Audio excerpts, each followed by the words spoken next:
Salut les stratoniens, salut à tous, j'espère que vous allez bien. On est parti pour une petite vidéo sur les cryptos. On a eu des mouvements très intéressants sur le BTC. Je vais vous montrer deux scénarios qui sont énormes. Je pense qu'on peut quand même avoir une continuation haussière parce que la charte est plutôt clean.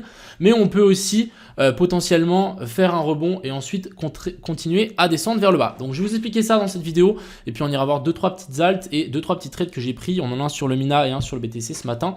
On ira check ça ensemble. Enfin bref, j'espère que cette vidéo vous plaira. On est parti. Crypto, million.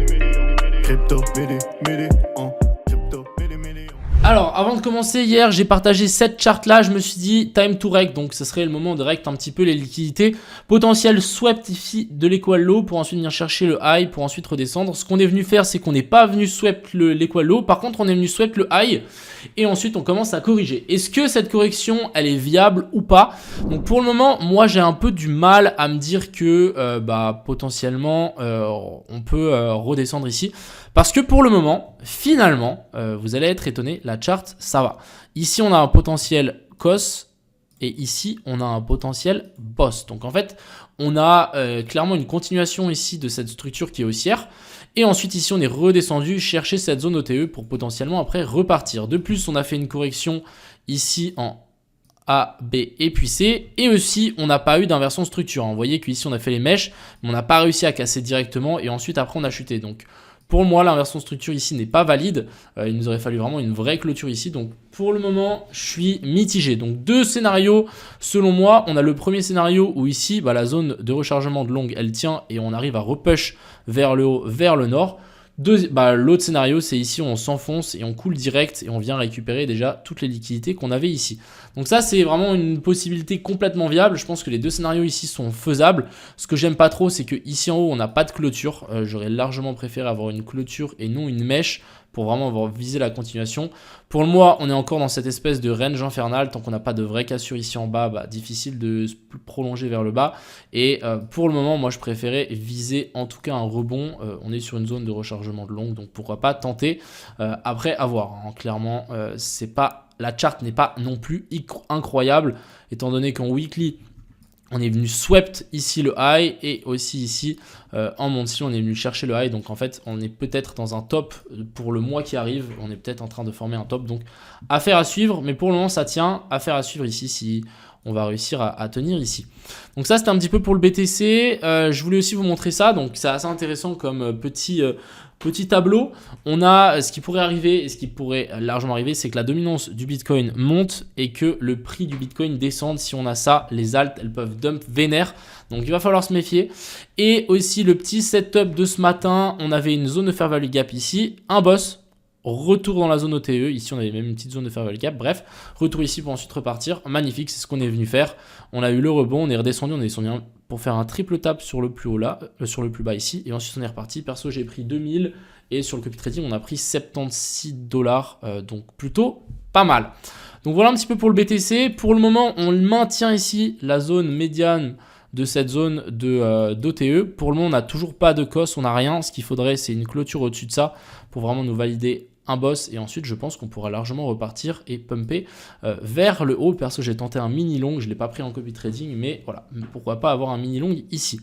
Sur cette charte, je vous montre le trade que j'ai tenté hier sur le copy trading, mais qui n'est pas passé. Hein. Bien évidemment, il faut que je vous montre aussi les pertes parce que ça arrive.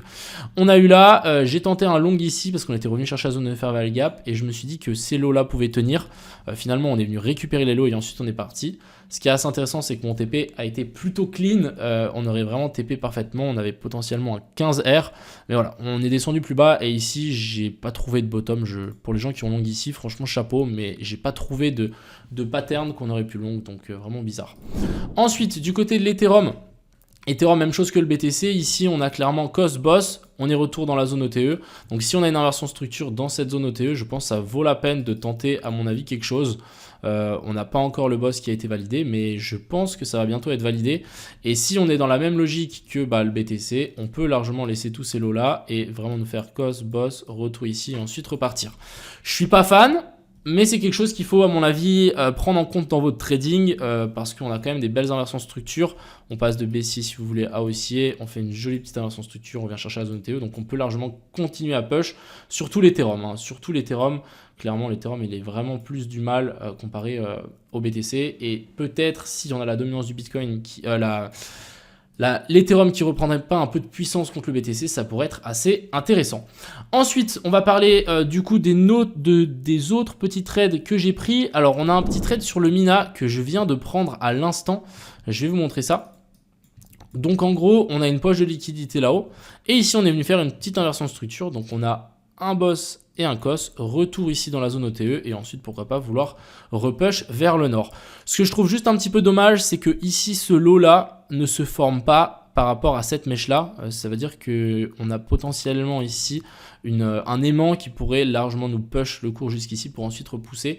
Donc faites attention si vous voulez long le Mina, et encore une fois, si on long le Mina, ça veut dire que on part du principe que ici le BTC tient. Si ici on part pas du principe que ça tient pas, pourquoi on longuerait Mina? Surtout que les alts sont vraiment beaucoup plus fébriles en ce moment, donc il n'y a aucun sens de vouloir long les alts si le Bitcoin dump avec une dominance du Bitcoin autant élevée. Et on va continuer avec le Unfi. Je suis vraiment dégoûté de l'avoir close. On est, je sais pas à combien de R, mais en gros vraiment l'inversion de structure ici a été parfaite. Et là on est juste en train de s'envoler. On est à combien de R pour les gens qui ont hold? On est sur du 7R, donc très intéressant. Et bah je pense qu'il va continuer à push. Mais voilà, trade raté, dommage. Pourquoi je l'ai raté? Simplement, j'ai mes émotions qui ont parlé et j'ai close la position ici, alors qu'on était à break-even et qu'on était plutôt bien rentré. Donc ça m'apprendra, mais voilà, le trade est plutôt en train de bien se passer et je pense qu'on va pouvoir sans doute aller taper la target là-haut. Voilà ce que je voulais vous dire aujourd'hui dans cette vidéo. Attendez vraiment des inversions de structure, je pense que c'est relativement facile.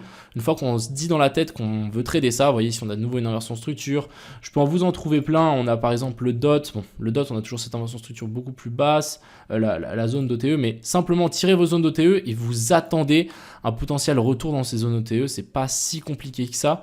Voilà. Par exemple, ici, on a le APT. C'est ce que j'ai dessiné ce matin en live d'ailleurs. Je m'attendais à un rebond ici. Et c'est intéressant, par contre, mon dessin est vraiment clean pour le coup. À voir si maintenant ça tient. Si ça tient pas, je pense que si on a une inversion de structure ici, ça peut être intéressant. À voir. Mais encore une fois, n'oubliez pas, tirez vos Fibos, attendez un boss, un retour dans la zone OTE. Et ensuite, vous pouvez, à mon avis, potentiellement prendre des trades. Voilà un petit peu ce que je voulais vous dire aujourd'hui. Encore une fois, il va falloir faire attention à ce BTC qui n'a toujours pas, à mon avis... Ah tiens. On a formé du coup ici notre boss, donc pourquoi pas avoir maintenant une petite correction ici et ensuite vouloir repartir. C'est un peu le plan, mais bon, on va patienter.